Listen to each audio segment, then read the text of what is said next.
Assalamualaikum warahmatullahi wabarakatuh. Salam jumpa dengan Sunava. Di sini kita akan melakukan pemeriksaan fisik pada sindroma piriformis, di mana ada jebakan nervus sciaticus oleh musculus piriformis yang seringkali dijumpai sekitar 6-36% pada kasus-kasus low back pain.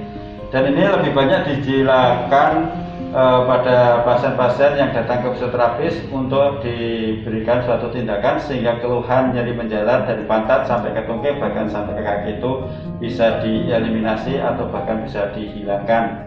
Pemeriksaan palpasi sebagai bagian dari pemeriksaan fisik pada sindroma piriformis, yakni kita tahu bahwa sindroma piriformis itu merupakan neuropati perifer, di mana di situ ada kompresi atau entrapment atau jebakan pada nervus sciaticus oleh musculus piriformis.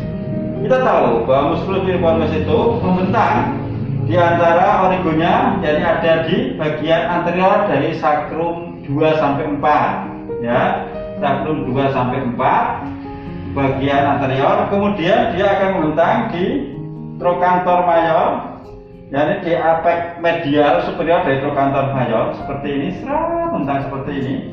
Nah, di sini akan terjadi penjalaran dari nervus sciaticus yang keluar dari lumbal 4 sampai sakral 2 atau 3. Maka kita lakukan palpasi seperti ini.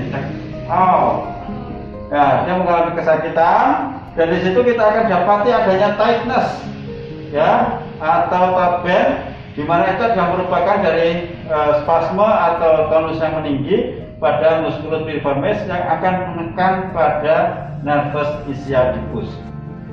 Inilah palpasi yang tentunya ini akan sangat efektif dalam rangka untuk menegakkan ke arah sindroma piriformis yang dialami oleh pasien yang kita tangani.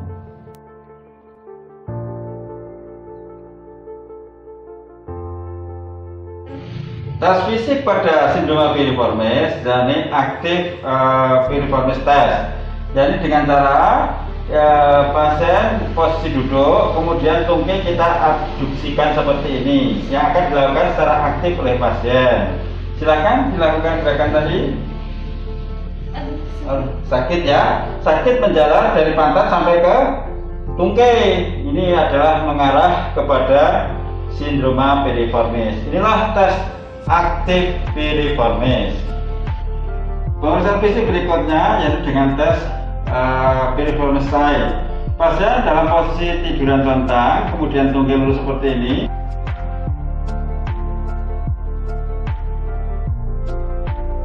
File test merupakan pemeriksaan fisik pada sindroma piriformis, yakni tungkai hip kita fleksikan, fleksi, kemudian ADD, kemudian internal rotasi. Nah, di sini didapatkan adanya nyeri pada di daerah pantat menjalar sampai turun ke tungkai.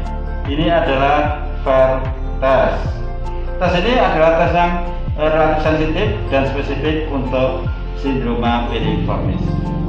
Verbeck sign sebagai tes fisik ini dilakukan dengan cara pasien dalam posisi tiduran telentang, tungkai lurus, kemudian dilakukan gerakan endorotasi seperti ini.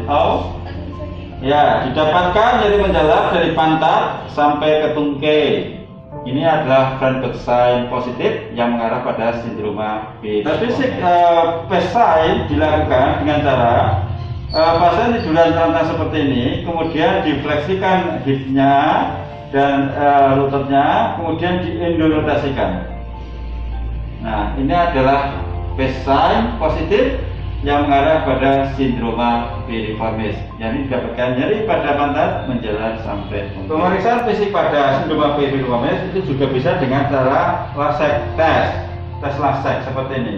Ketika dilakukan tes seperti ini, pasien akan merasakan nyeri menjalar dari pantat sampai ke tungkai, bahkan juga bisa sampai ke kaki. Tes fisik yang berikutnya yakni Betty sign, yakni pasien melakukan gerakan ABD aktif pada posisi side lying seperti ini. Ya, Kak, lakukan Kak. Sakit? Ya, sakit. Ya, menjalar dari pantat sampai turun ke distal tungkai, bahkan ini juga bisa ke arah kaki. Demikianlah tes positif dengan bad design pada kasus sindroma piriformis. Oke, untuk aplikasi Braille pada kasus sindroma piriformis,